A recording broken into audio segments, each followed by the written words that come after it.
Hi, I'm Score. I'm with my co-host Jab Hansap.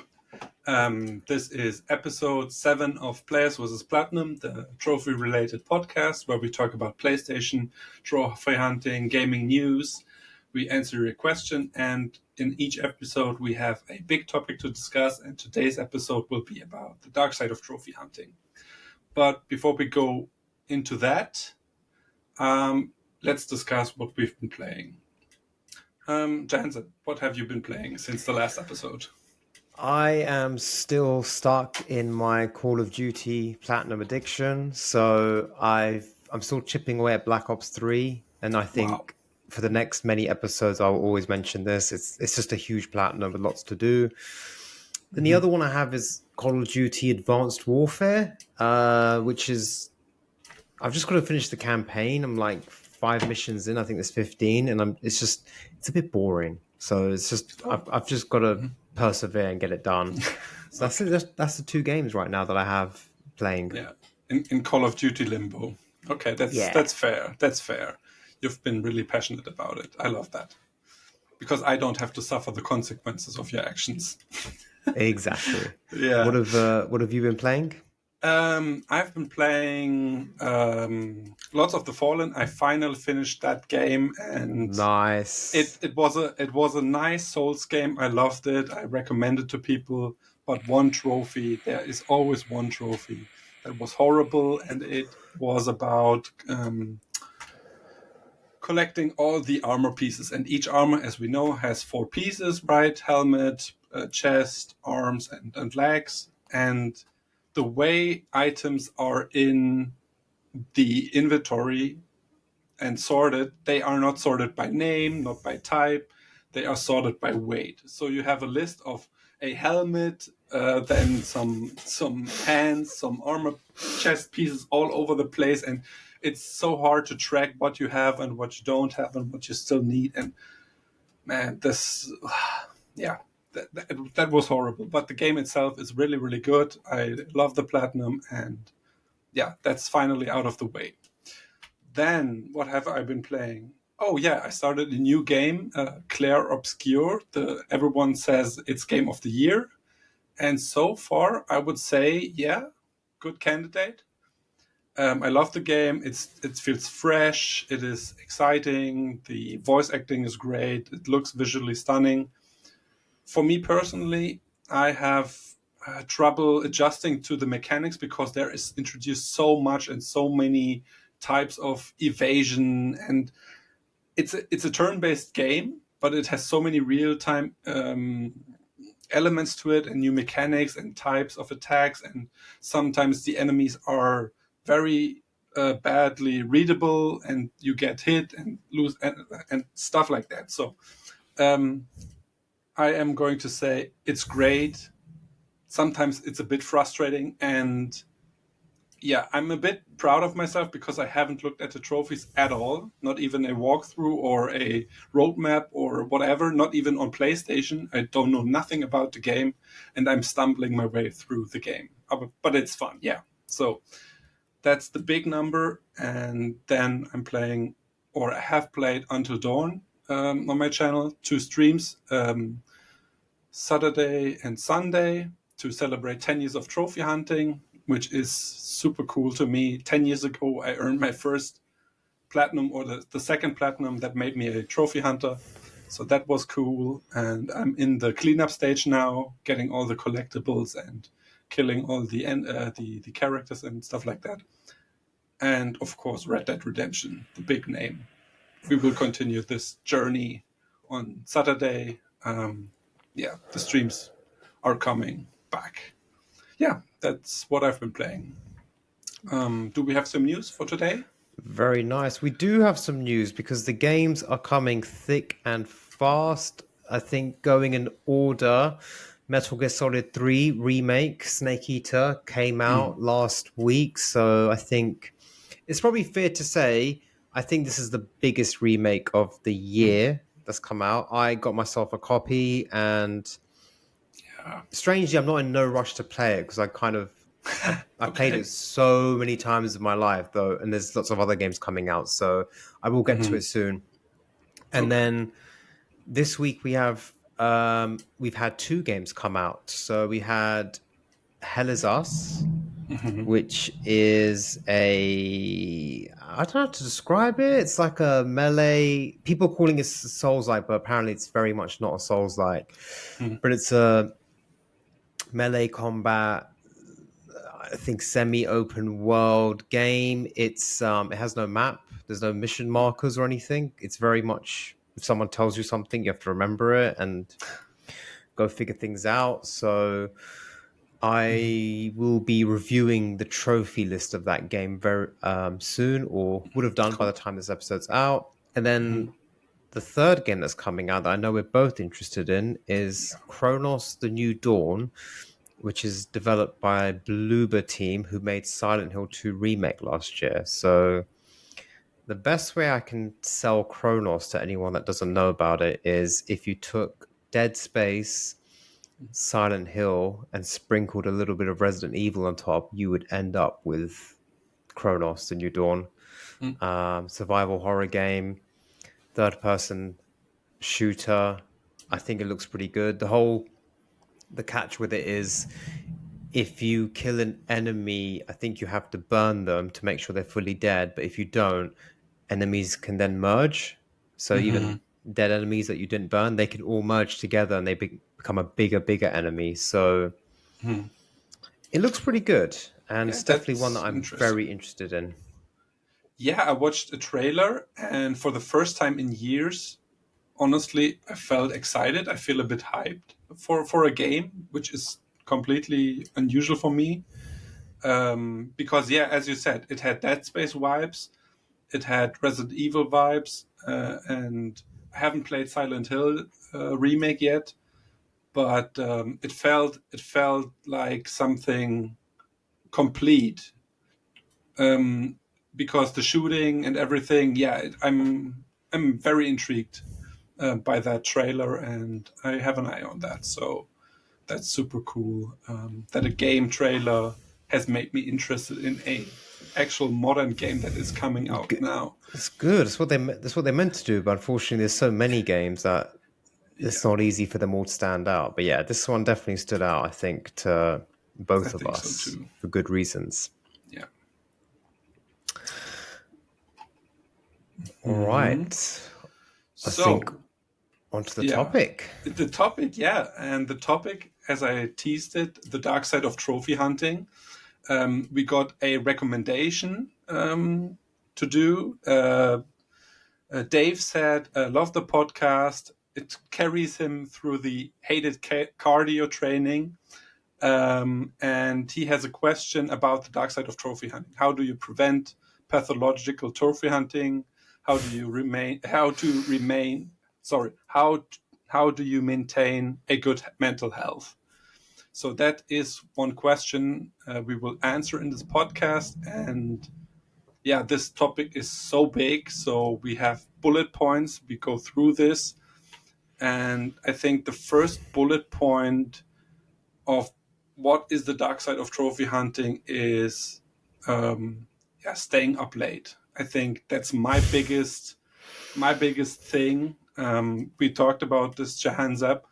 Yes. Sometimes I stay up late, and I don't mean 1 a.m. or 2 a.m. No, 4 a.m. or 6 a.m. And I'm fully locked into a game, and my body is tired, my eyes are tired, and I'm like, only 10 minutes, no, this collectible, and then I'm going to bed. And man, I regret it every time when I stay up late. And But but there's yeah. something about this cycle. So I'll talk about when I've been up late, but there's something about the whole like you'll be at a point in the game, let's say it's midnight, and you're like, I'll do one more hour, I can kill this boss, collect those three collectibles, and get that miscellaneous trophy. Mhm.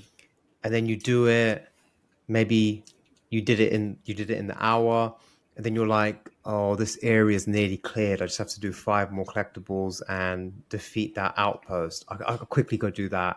It Yeah, keeps it's like a cycle. I it's not that late. I for me, I think. like I think 1 a.m. is acceptable because It's really acceptable. Yeah. a lot of people stay up 1 a.m. out drinking with their friends. A lot of people stay in watching movies till 1 a.m. Hmm. So I think 1 a.m. is okay, not every night. Yeah. But the late ones, it's dangerous. And in fact, I did one lately, and it's quite funny because I tracked the last time I did this. I went till 4 a.m. recently, and I maybe shouldn't say this on a podcast, but it was on a work night as well. Mm. And it was Black Ops Damn 3. Black Ops 3 it was about 3 weeks ago, and Yeah. what the problem was, we got into the final mission, Hmm. and we started the final mission at what I think was maybe midnight, 12:30. And normally these missions take 45 minutes if all goes well. We're playing on the hardest difficulty, and Yeah.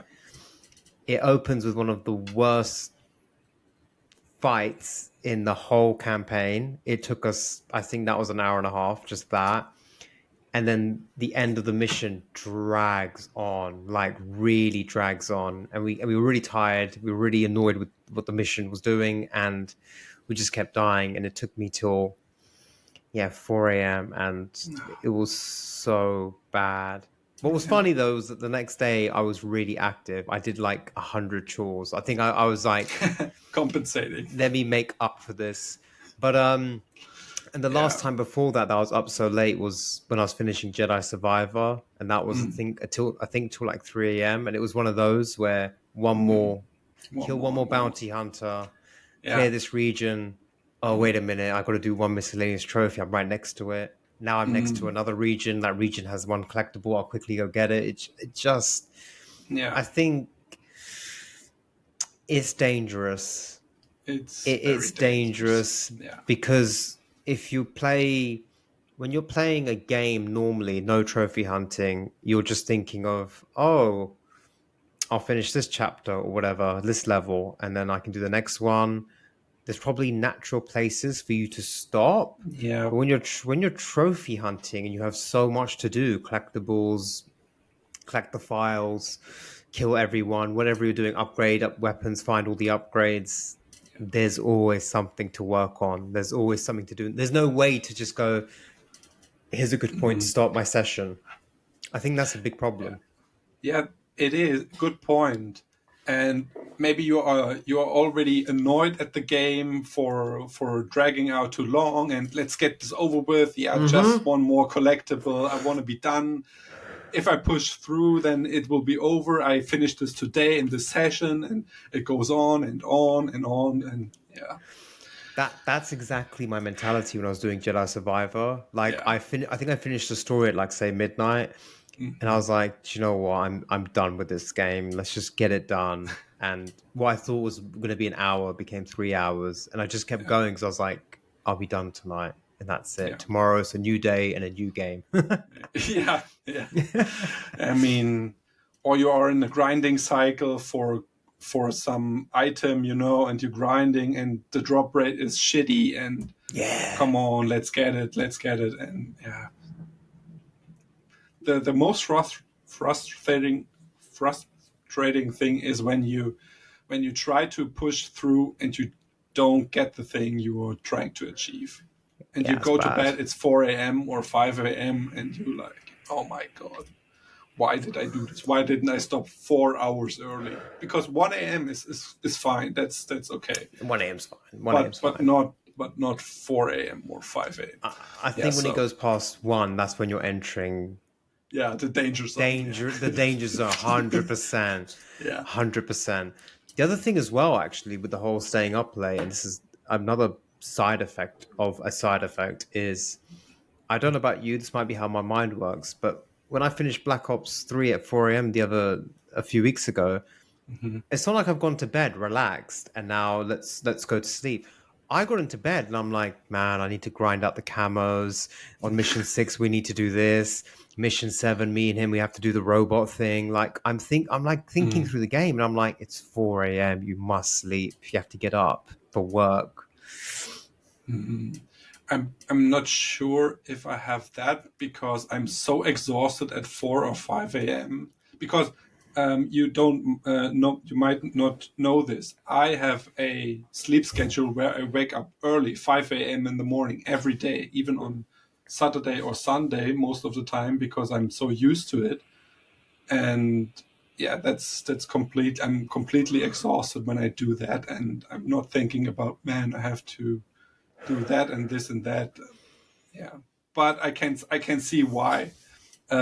It's the same thing when you earn a platinum and you think, oh, I'm done with this, and then the adrenaline kicks in. Oh, I have this platinum, and you can't sleep because you're so excited. And yeah, that's I had this before, and you think about the next game, or yeah.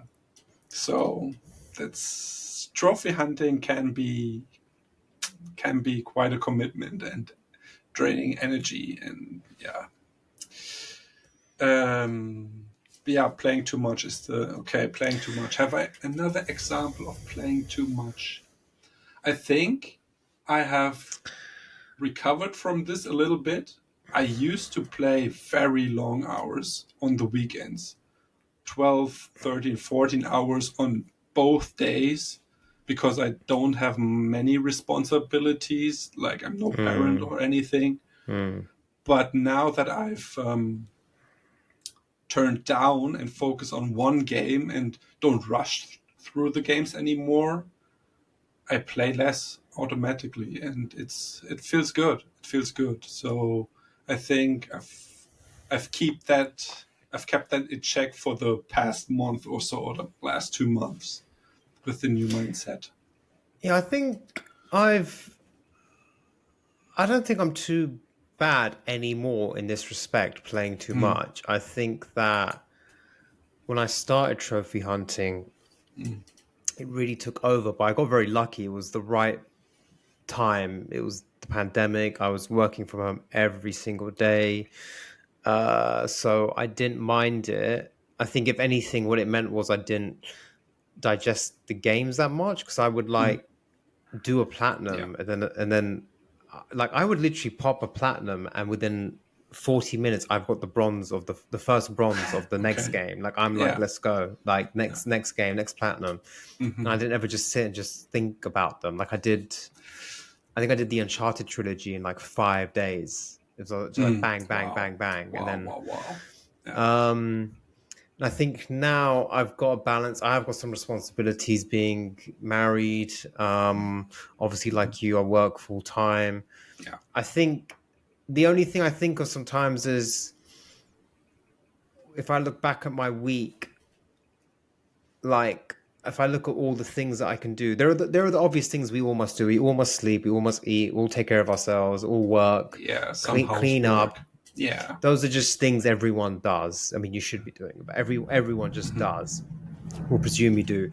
But then when you look at the next layer of things you could do, which is hobbies, exercise, things like this, then sometimes I'll look at my week and I'm like, what could have been some exercise time was Yeah. given to gaming.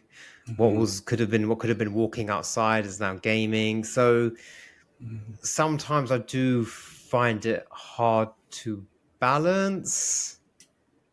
Um, but I'd say now I can go a long time without gaming, and then I'll set up a session where I know, right, this night I'm free, everything's done. I'm gonna Hmm. like sit here for 4 hours and work Yeah. on this platinum or this game. Yeah. Um, and if I'm playing too much, naturally, I will kind of mentally get a little bit exhausted with the game. Hmm. I had that recently, Black Ops 3. I was grinding Hmm. the multiplayer, which was just so dull to get one trophy. And it just happened naturally. I was like, I'm taking a Yeah. break. I didn't like say it to myself. I just finished the multiplayer trophy and I was like, that's that. And I've got a partner in crime who's playing co-op with me, and he kind of asked a few times, like, "Oh, are we playing today?" And I was like, "Not today." Yeah. So it's good to take breaks. Okay. That's healthy, actually, that you have that, or that your body stops you from doing that. We will discuss this later when we come to burnout and addiction. Yes. But I do want to say one thing. I peeked at my notes and I have written down. I used to play way too much when trophy hunting was my only source of validation. Now, this sounds very first personal and second very sad, but I had times in my life where video games literally were my source of validation and good vibes and distraction from everything that's going on and stuff like that. So that ping, oh, I finished that trophy list, that checklist of things. I'm worth it. I can finish things. I'm good at something. And that used to be some kind of motivation and energy. And that's why I focused so much on these games and played them back to back to back to back, and earned literally three trophies in 1 month. And now I'm struggling to earn one. So that's really something that has changed, obviously, with all the friends I've made in the community, more social life, the channel, streaming, doing other activities outside of gaming and trophy hunting, and that has helped me to, yeah, kind of leave leave this time behind. This playing way too much. Yeah. Okay. Good to have that off my chest. No, it's good. I respect you. Because we want to get personal, right? This will be probably the most personal episode so far, but I think that's important to talk about these negative aspects. I respect you for sharing that. I think it's true. I think, sometimes people do have personal reasons to do trophy hunting. In fact, when I analyze it, to me, it's no coincidence that I started the YouTube channel and I started trophy hunting during the pandemic because my work, I was safe. I had a job and I was never at risk of losing my job. But due to the rules of the pandemic and lockdown, my work got very dull, very boring, and we had to do other things to make up for it. And I don't know, I just didn't feel like I was achieving at work. And so I think trophies stepped in a little bit. I was like, okay, I'm achieving platinums, and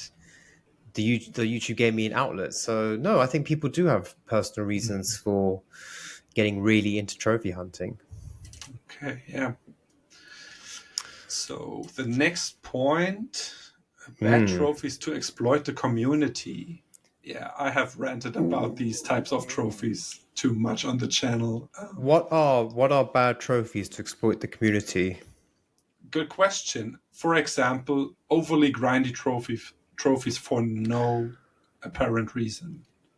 For example, I still give this this example, but I have in Dying Light 2, I did 2.5 playthroughs, 150 hours of gameplay playing to the game naturally, doing all the collectibles, side missions, 100%. And after these 150 hours, I was forced by one trophy to run around 50 hours. And I did that mostly with a rubber band on my controller. 50 hours. And I'm like, who designs this trophy? And I only can think of one reason. Yeah, we want more playtime. We exploit the community, the players that are dumb enough to do that shit. And I think I won't play Dying Light 3 because of that, because I enjoyed Dying Light 1 very much. And I have nothing against a little bit of grind, but 50 hours of running around with a rubber band on my controller. And that's the thing. I did wake up before work. I started my console up. I did a little bit of that, and then I went to work. And that's not healthy. That's yeah. So I think with these grindy trophies, and this year has been my year of grindy trophies. I've finally experienced some nasty grinds, and so far I've been successful. I've overcome the grind and got the trophies. But when I've looked at them, like, I think a developer should look at what's achievable in a normal playthrough and what a normal gamer will do. So let's say that's, just to throw a number on it, let's say it's 5,000 kills, right? As an example. Yeah. What then happens is these guys will look at that, they'll know the statistics, they'll do test playing in their studio, they'll do playthroughs themselves, and they'll be like, oh, on average, we've got 5,000 enemy kills.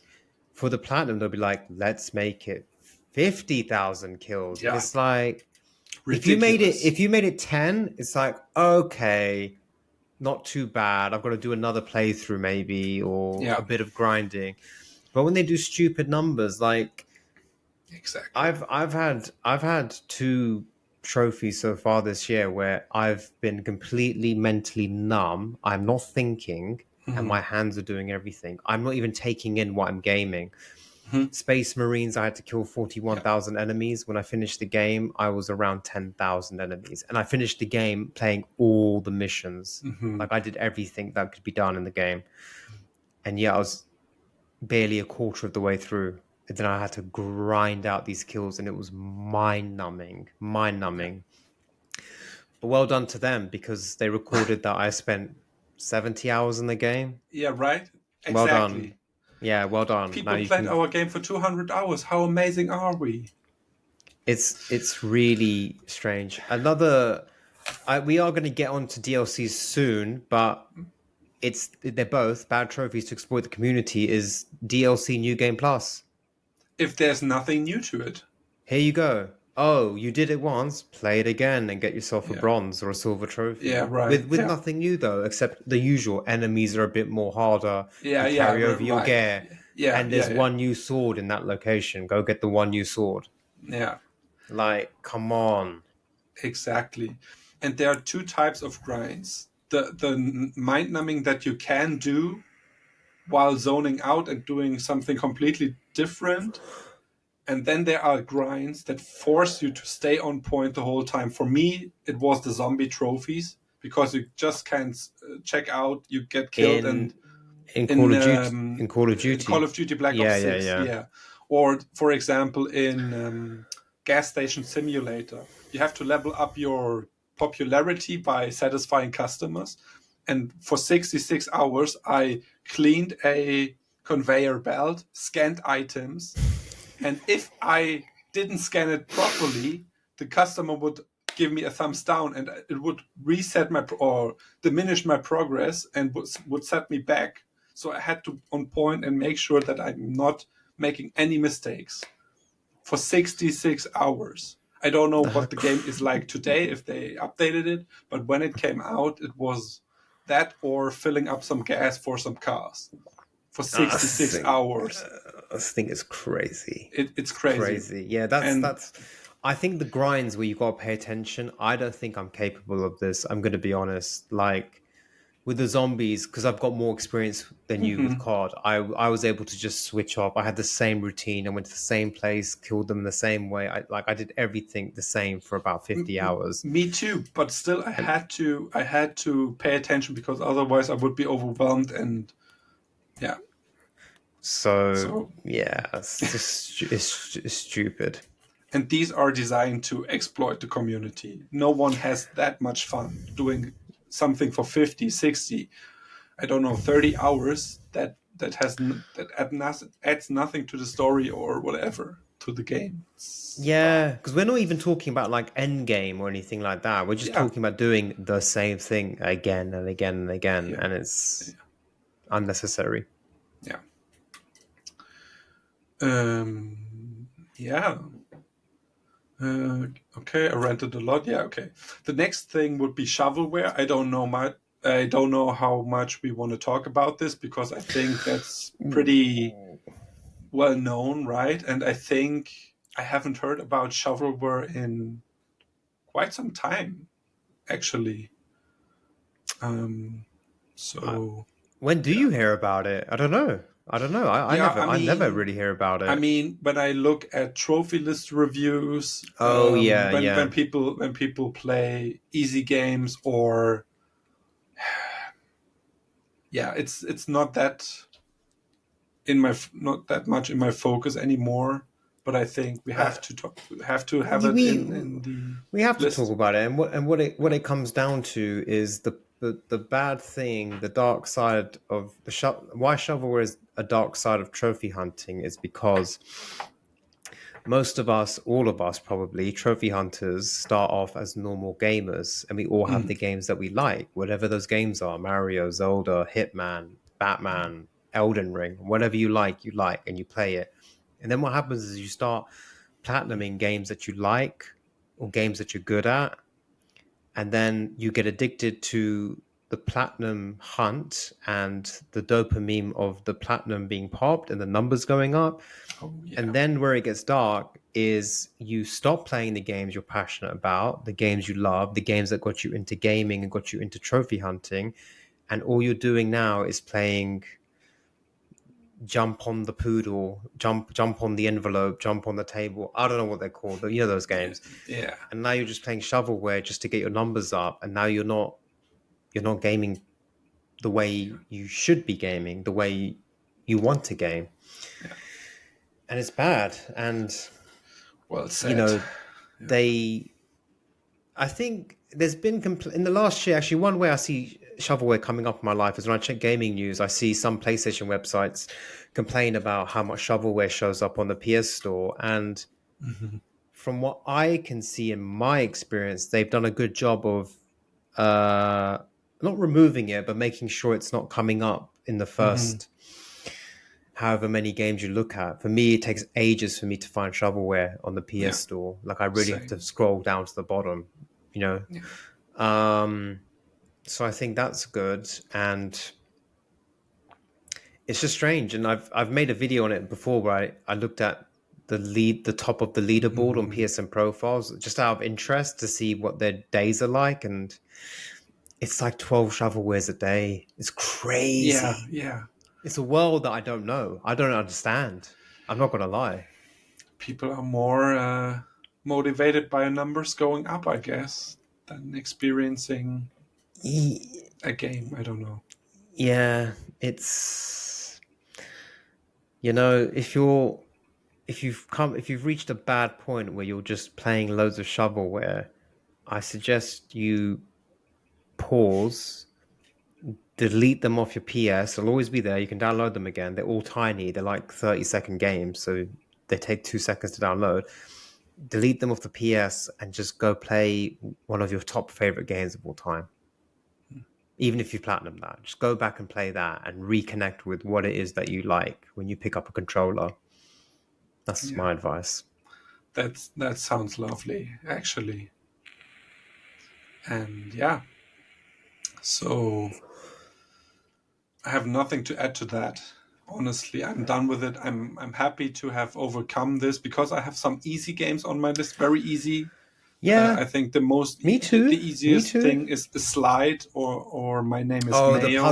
the puzzle 30 game. seconds, Yeah. 30-second plot. And Do you know what's sad? That could have been a good game because in real life, that's kind of cool if you have a picture puzzle and you have to put the pieces exactly, in, right? They but could have made it a nice, like 2-3 hour game, but yeah, you can get the platinum with one combo apparently, and then all trophies pop in 30 seconds. yeah. But I do, as you know, I do trophy list reviews. I don't judge people on shovelware. I've got shovelware.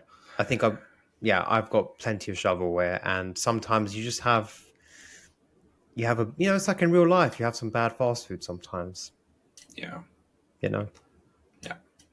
Okay, next is pay to win or microtransactions. Pay to win and microtransactions, which in the context of trophy hunting, I think we should be clear, I guess. Okay. Yeah, go for it. I mean, I don't have an example for trophies. Do you? I kind of do, and it's related to my favorite game of all time, and I found it by a Reddit discussion. So, Resident Evil 4 remake, which if you haven't played, you should go play straight after this podcast, every single one of you. Resident Evil 4 has a merchant who upgrades your weapons, and each weapon has an exclusive upgrade, and some of the exclusive upgrades are like infinite ammo. So you can use those weapons to do the hard difficulty playthroughs to make your life easier. To get the unlimited ammo on these weapons, you need a ticket, which you can unlock in the game by doing side missions. But what Capcom did was, halfway through, half when the game had come out, 6 months later, maybe they released a DLC packet where you could buy these tickets, exclusive upgrade tickets. What it just simply meant was you could start a brand new game, and as soon as you get to the first merchant to upgrade your weapons, you could buy an exclusive upgrade, and then you could have infinite ammo on some of the weapons. Mm. And I, when it came out, I didn't feel anything. I wasn't offended. I didn't think anything. I was like, cool, more stuff for the game. Um, but I saw on a Reddit thread some people were very upset about this, Hmm. and they referred to it as pay to win, It and is. you're not doing it the proper way.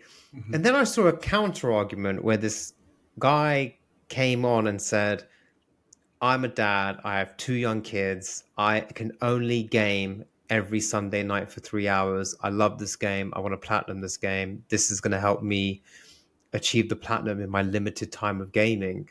So I'm going to do Hmm. it. And I don't think it's a big problem. And I was like, fair play. Like, Yeah. because in this particular example I've chosen, it doesn't make it. It's not like the platinum difficulty is 7 out of 10, but if you have this, it's now 2 out of 10. It's not like that. Hmm. Like, it's not a huge Yeah. thing. But also, the other thing I would say is Hmm. it's a single player game. If you have a multiplayer game, if you have a game with multiplayer trophies, and there's things like buy the better gun, Mm. and now you're grinding this multiplayer trophies on your server, and you don't know me, and I'm grinding the multiplayer on my server, and I've paid money for the fancy weapon, and now I'm killing you all the time, and you can't get kills against me. Yeah. That's where it gets shady, right? That's where it's paid. Absolutely. That's where it's paid to win. I'm paying to win. Exactly. And back to the example you brought up with Resident Evil. I have also done this, and I loved Resident Evil 2, and I did like Resident Evil 3, and for some reason Resident Evil 4 was completely new with the gameplay and everything, and I struggled, and I did every trophy legit, and then I was like, okay, now I have to beat the game on hardcore, on the hardest difficulty, and I was burned out.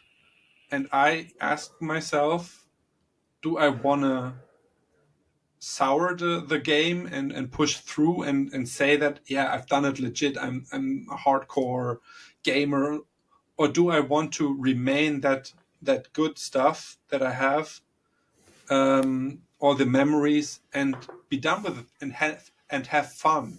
And so I bought one ticket, got the Magnum, I think, Hand up cannon. You got the hand cannon, hand infinite cannon, ammo. Yeah, the one shot gun, and yeah.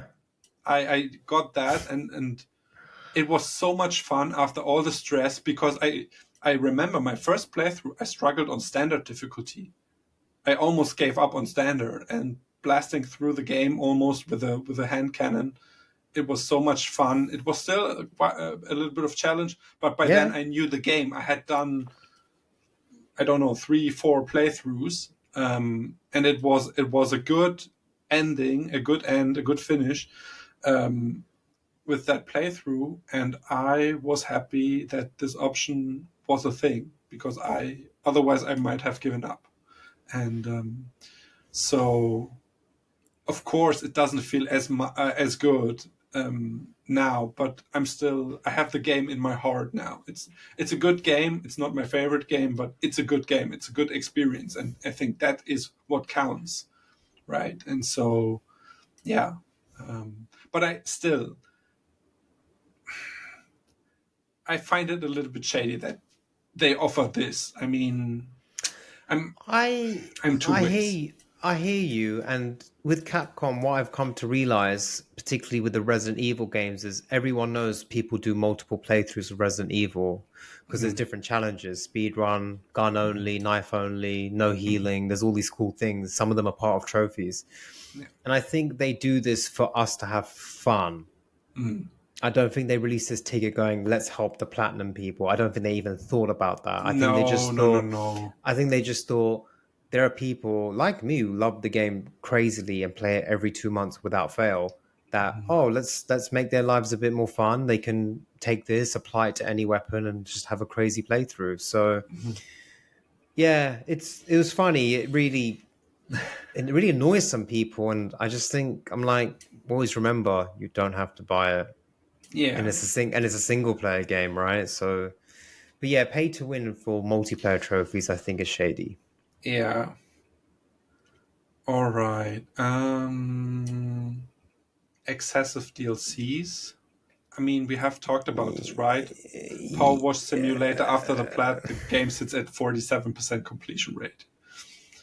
Shadow of the I Tomb Raider. I mean, Shadow of the Tomb Raider. yeah, Oh my god! I eight had a look. DLCs, right? I had a Something like look at that. it the other day because I'm you and everyone have got into my head now, and now I'm slowly working on my completion percentage. So I'm looking at some of these games, and it's so Assassin's Creed Shadows, which is my current game of the year. I really enjoyed it, Nice. loved it, Mm-hmm. platinumed it. They released Trophy Pack One, which was basically a mission that didn't make it in the final game, and I did it, no problem, back to 100%. They Mm-hmm. did Trophy Pack 2, I think, another mission. I was like, I did it 100% again. Then I look back a few weeks ago and I'm like, oh, Assassin's Creed Shadows 95%. Well, what have No they way. done now? So I go into the trophies and it's New Game Plus.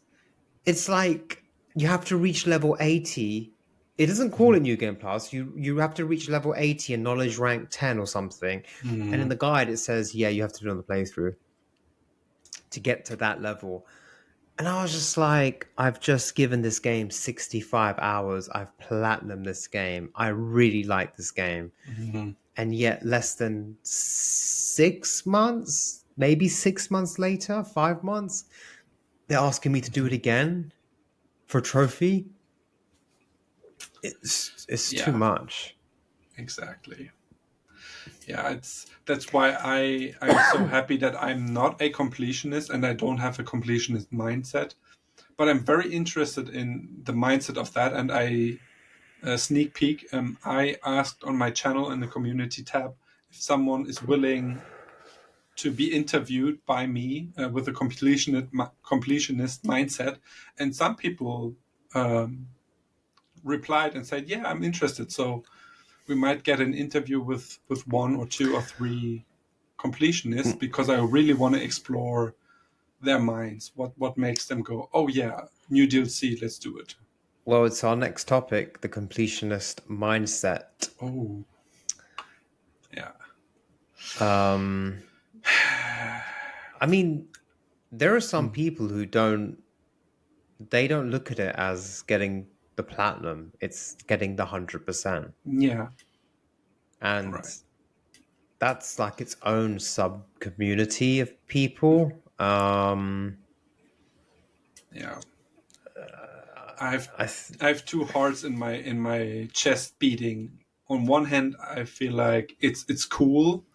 On the other hand, because I'm not like that and I think it's a burden, and I have said that before. I think in the stats videos I've talked about this. I don't think that this is healthy because I talked to some of them and they shared with me that sometimes it's really rough. They do things they don't want to do, but they are kind of forced to.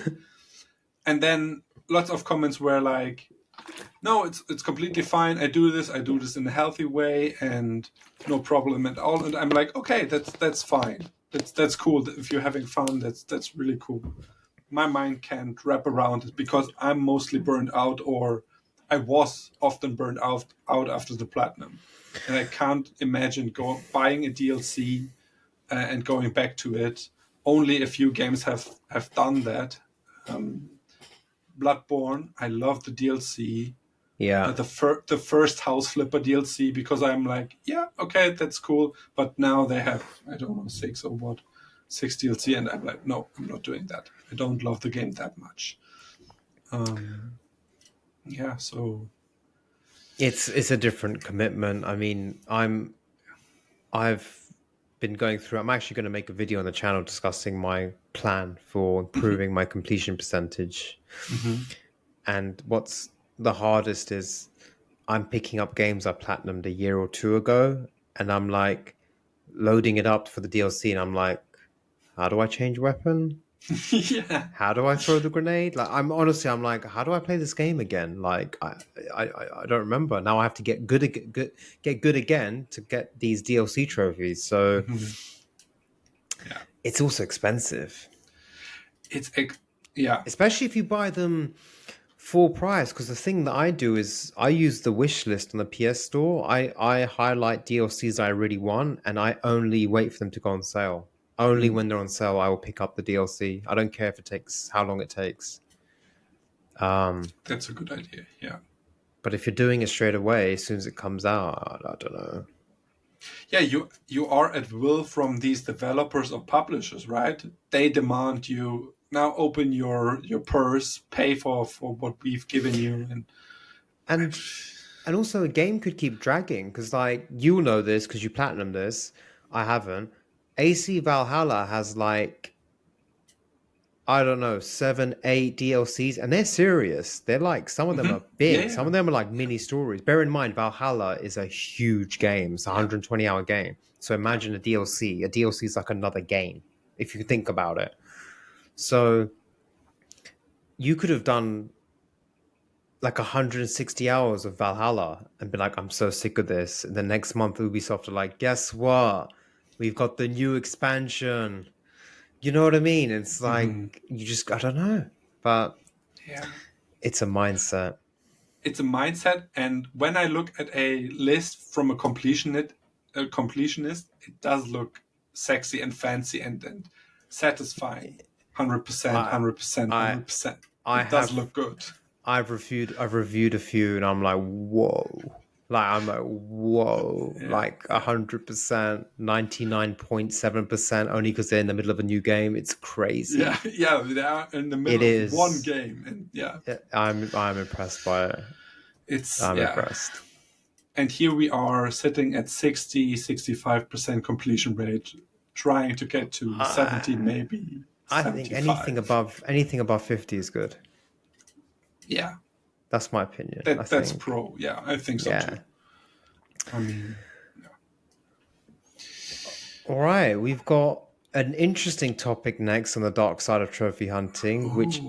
is something that has happened to both of us actually, but it's well, let me explain that better. It's the topic is paying for trophies. Just to be Hmm. clear, me and Score have never paid for a trophy, but No. we have been offered to be paid to do trophies for other people. Yeah. Funny enough, you can go first because yours is a way more fancier trophy. I don't know. Yeah. Okay. So I was asked to earn Wolfenstein 2's Mein Leben, and it was on Reddit. Someone sent me a direct message and offered to pay me for that, and I'm like, bro, I'm first of all, I'm not. Yes, I have made the guide, but I'm not a pro at that. It would take me, I don't know, 12 hours, 12, I don't know how long. Um, and then you are robbing yourself that excitement, that good feeling that today I watched a video of someone who achieved this after I don't know how many tries, and I felt that greatness, that relief, and someone offers to pay for a trophy. What is I can't wrap my hand around it. That someone asked me to earn them a trophy, and then a security reason. I mean, do I share play, or do they give me their account? I would never ever give someone my account. You can't do mine leaving on SharePlay internet, man. No way. Oh, right. As in, So you can, but it'll yeah, be so hard. It'll be harder. It'll be even more harder. yeah, yeah. Mine So leaving yeah, with dodgy Wi-Fi. No way. yeah. Um, my most popular video, ironically, the first video I ever made, not launched, but first one I ever made, is a guide to doing what I would say is the hardest trophy in Batman Arkham Knight. It's called Brutality 101. It's one where you have to use all of his moves in one free flow combat. And I figured out a way of doing it. It's actually, yeah, it's kind of like it's like a cheese. It's not a cheat or anything, but I just found out a way of like you can actually do this in a much easier way. Mhm. And I made a video. It's easily my most successful video, and I've had people privately message me like, I'll pay. Like, you just share, play, and do it. And again, I'm like, I'm not going to do this. And secondly, I made this video about 3 years ago. I haven't played the game in Yeah, ages. exactly. I will be worse than you. I was the master then in that moment in Yeah, time for that yeah, month. That month, I hmm, was definitely one of the greatest in the country at doing this trophy. But now, yeah, no way. Um, and the other yeah, side to paying for trophies is something I discovered again through Reddit discussions is there are companies, there are companies that you can pay and they will get you a platinum, which hmm, if if you're I don't know, if you're doing that, I just think you need to hmm, I think you need to take a step back and really think long and hard about why you're doing this. exactly. Um I don't know. I have plenty of platinum projects in the background that I'm doing. Some are very hard for me, some are very grindy. I don't have as much time, but I would never like think of paying someone to do Black Ops 3 for me or paying someone to do Red Dead Redemption 2 for me. Those are things that I want to do. I don't care if it takes 10 years, I don't care if it takes 4 years. I don't care if someone out there did it in a week, good for them. But like for me, you do it when you do it. It's your journey. And Right. I think if you're paying these companies, these people on eBay, they've got websites. You can find them. If you're paying these people to get you platinums, I don't know. I don't know. I think you need to just stop and think about why you actually do this. Why are you platinuming games? Because Yeah, that's just not the way to do it. it's crazy, and even if you are disabled and you don't have the capability of doing something, then it's not for you. This sounds harsh, but I can't do Tetris effect. I struggle at the normal speed. I'm struggling completely. I die almost instantly, and some things are not meant for everyone. And man, yeah. But if there's a demand, there is someone who will do it for money, and yeah, sad, but part of the dark side of trophy hunting. For sure. The next one is the pressure of the leaderboard. And that came to me while I was working through this. And I have to admit, I don't feel that pressure anymore. That is completely gone Uh, for me. The country rank and leaderboard, I don't look at it. I Well, okay, that's good. That's good. I set myself a target. Once I got into the PSN profiles culture, because it is the culture, Yeah. and I saw forget the world rank city, but I saw country rank. So I think maybe when I started on PSN profiles, I was like in the 20,000s or something. So I was like, one day it'd be cool if I was in the top 10,000 in the UK, because the UK is quite big for trophy Yeah, hunting, right? exactly. Yeah. Because sometimes if you put my account in other countries, I'd be like in the top 100. So I was like, that's cool. And now for the last year and a half, I have been stuck on like 12,500 in the UK. Like I'm always around there. Mhm. And if I have a week of no gaming, no trophies, it goes down. If I get platinums, I go up like 5 and I just stay in that zone. Yeah. So it's not a pressure, but I do want to get into the top 10,000 for no reason. I have no reason why. Like, I can I see don't know why. why. I can see why. I have the luxury of being in a small country, so my country rank is very, very high up. I think I'm between 160 and 180, around that. But Switzerland is very, very small, so yeah. But hands up, I have a solution for you. There are websites out there who would earn the trophies for you, or these easy Ah, trophies, these there shovelware you go. trophies. I mean, I'll pay someone to get me 200 platinums in like a week. yeah. And then I'll be number one in the UK. I'll be the king of the UK. Exactly. Oh no, that would be my worst nightmare if someone ruined my trophy list, my trophy collection with some of these. Oh, I would be furious. I would be sad. I would be broken. I'm so attached to my collection. Yeah. It's unhealthy. Ah, yeah. Okay, and I think we wrap this up with addiction and trophy burnout.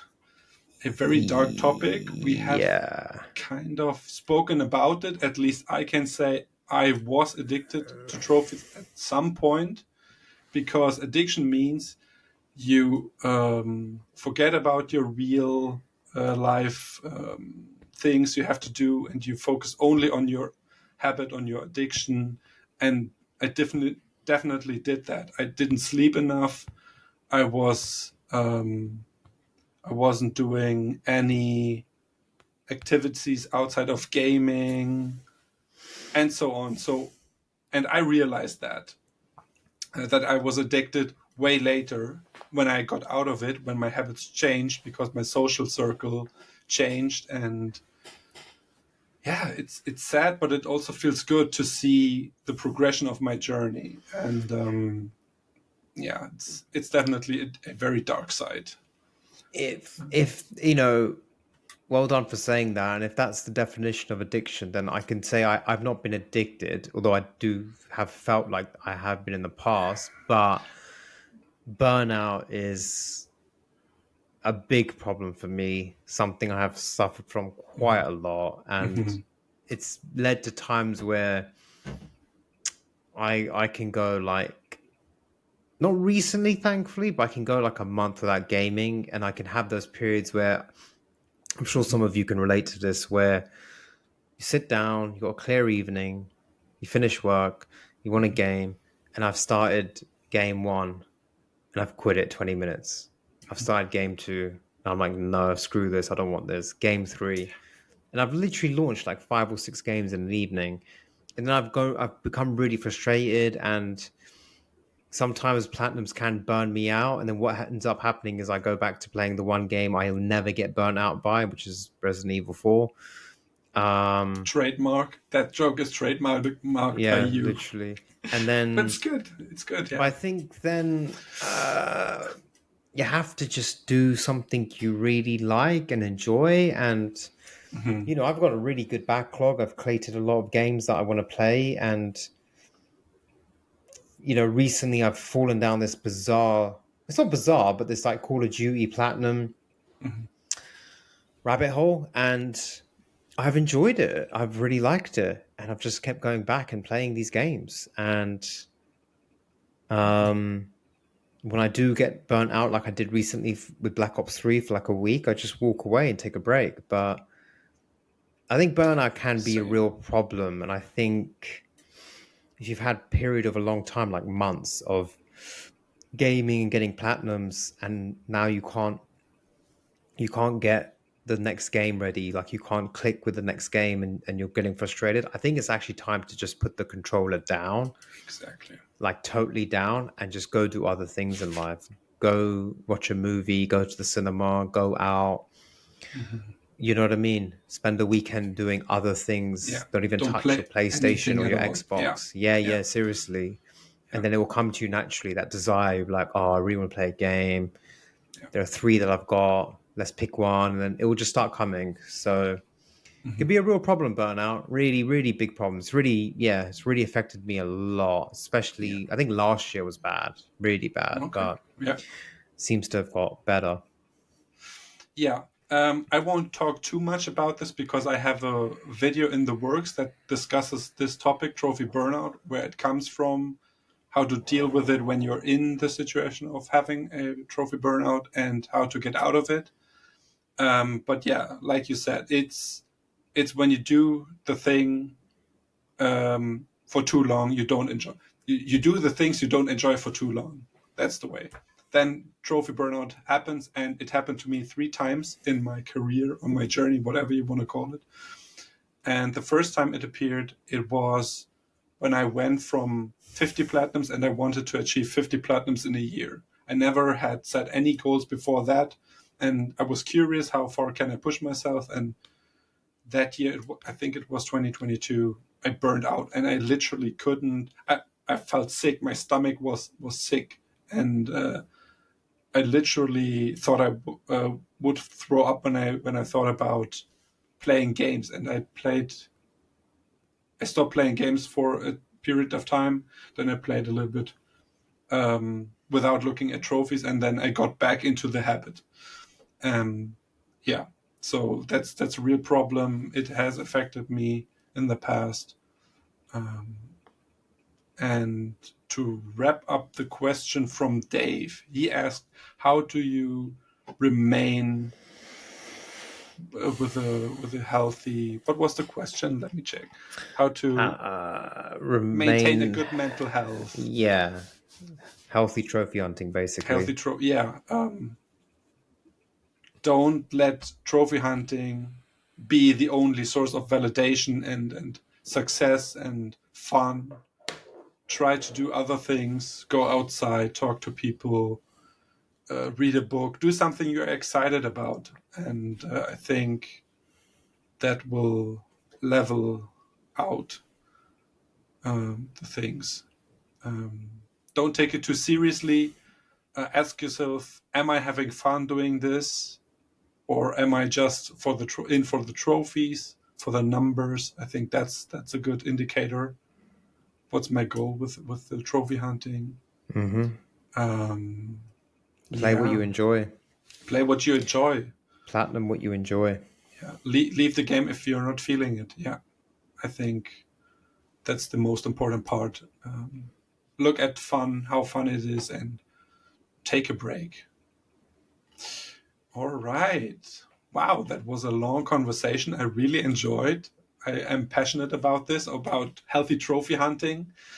And now we have one more segment. Oh, Q&A. Maybe before we get into, I want to ask the community, what does healthy trophy hunting mean to you? And have you been affected by healthy trophy, by the dark side of trophy hunting?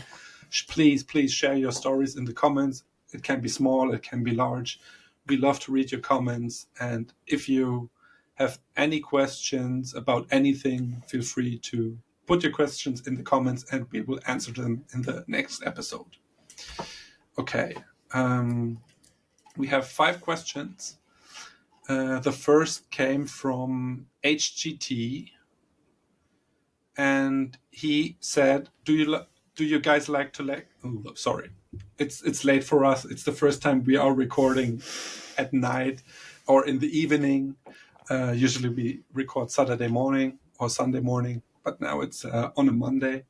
And he asked, "Do you guys like to collect games, as in having a physical game collection? If so, what's your proudest game you own?"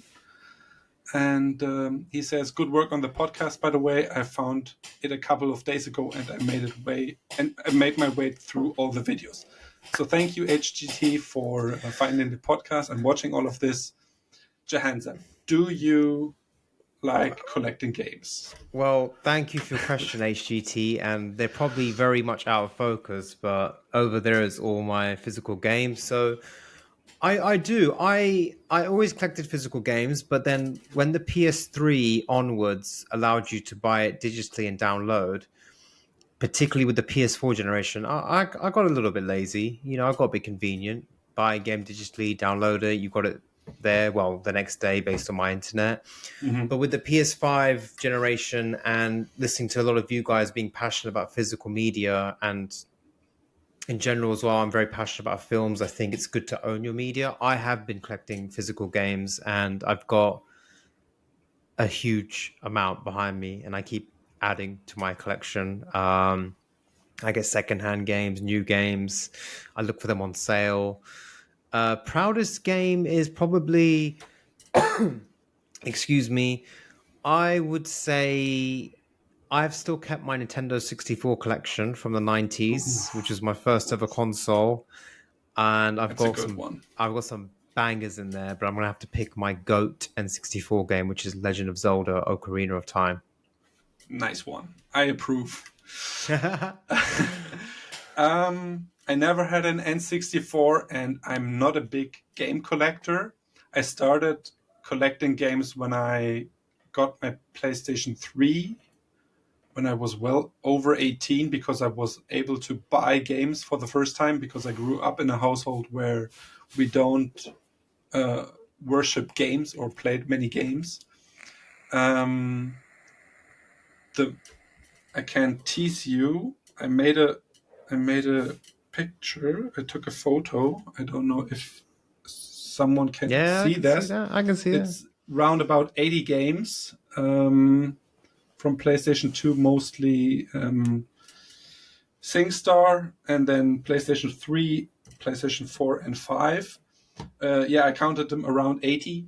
Some of them are PC games, and I think one of the rarest games I own is the Battle for Middle-earth real-time strategy game. I love that game because I'm a huge Lord of the Rings fan, and playing the game with all the music and the license was well done. And yeah, that's a special game. In terms of PlayStation games, I don't know if I'm proud, but it's definitely one that I find special because it is the physical edition of No Man's Sky. I bought the game on launch.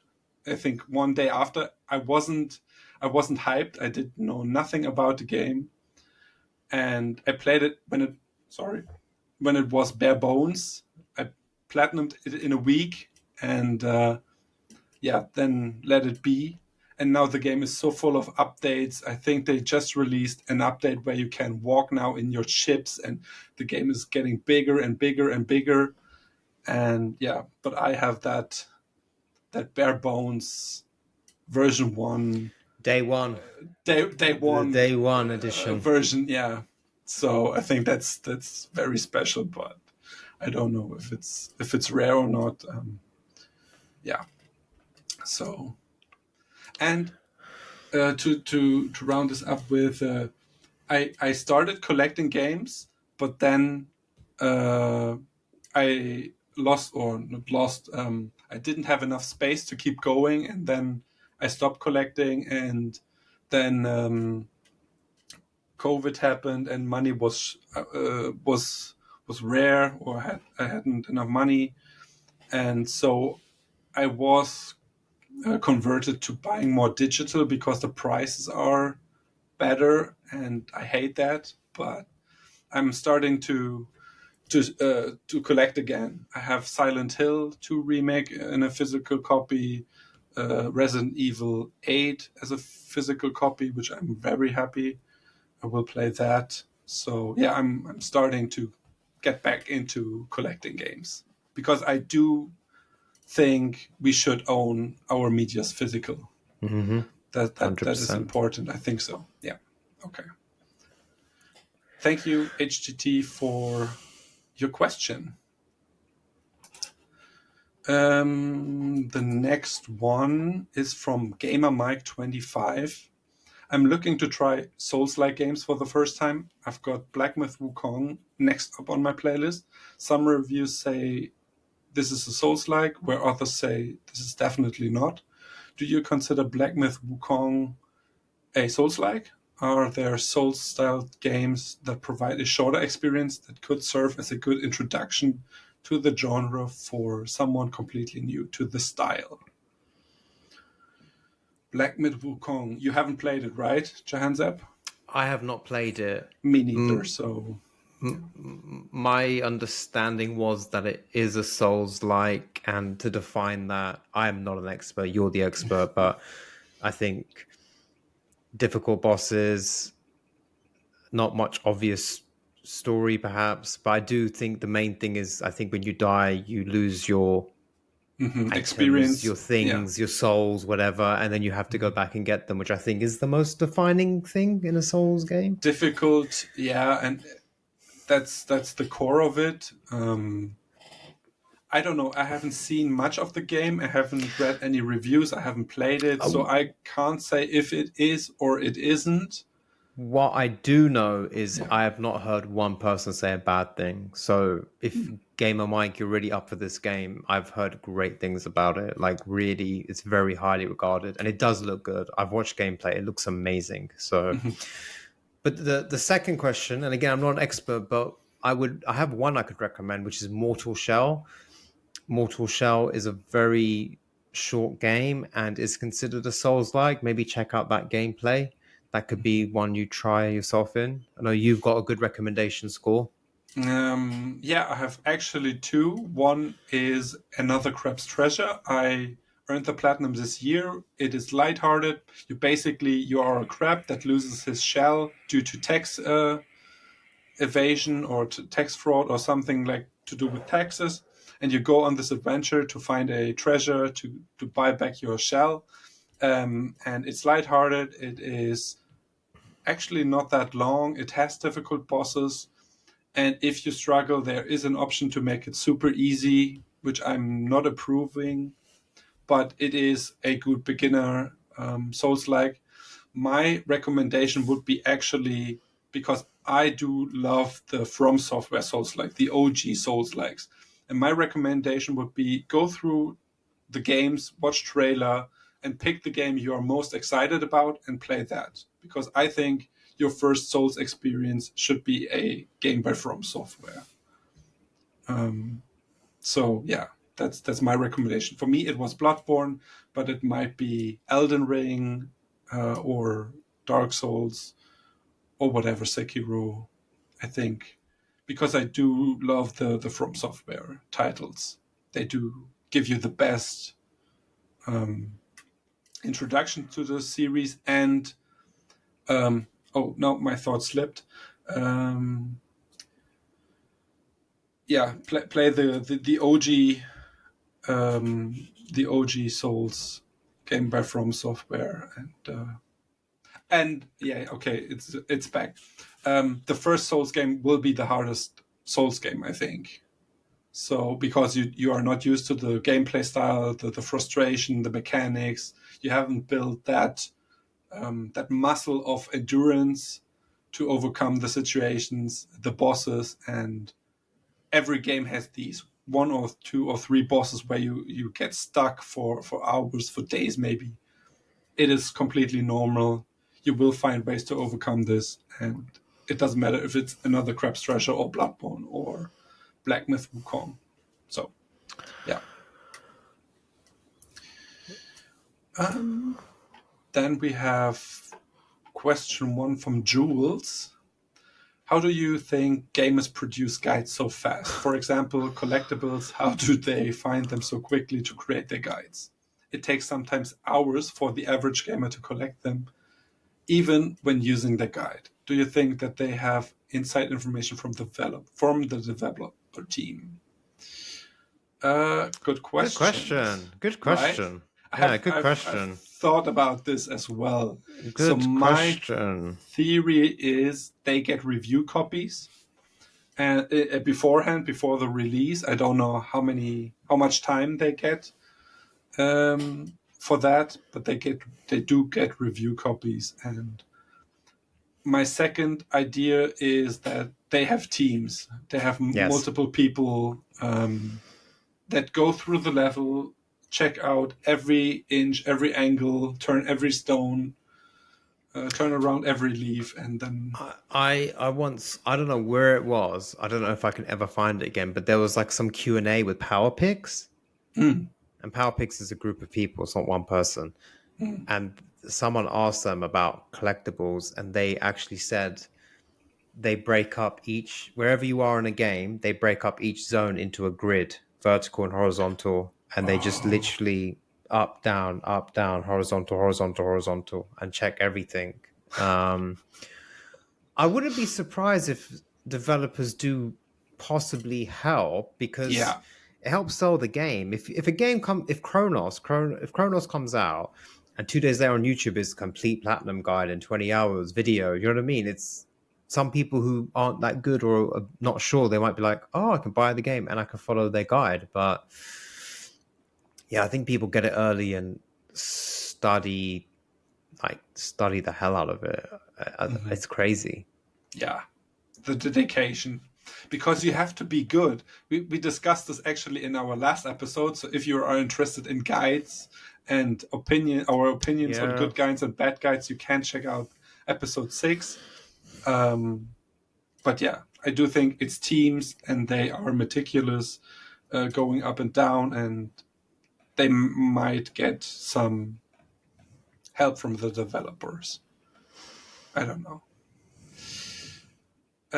And Jules' second questions: what are your thoughts on the new age verification process on games like GTA and Red Dead Redemption?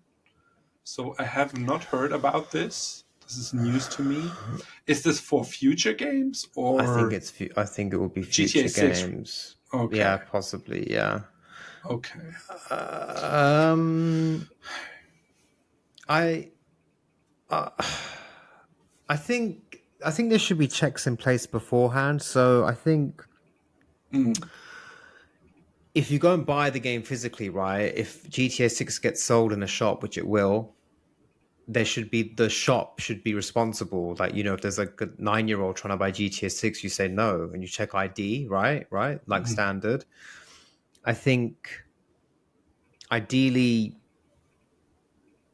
I don't know, when you make an account on PlayStation and Xbox, I can't remember, do you put your date of birth in? I really cannot remember. I think you do. You do, right? You do. So then we have PlayStations. My account knows that I'm my age, which is an adult.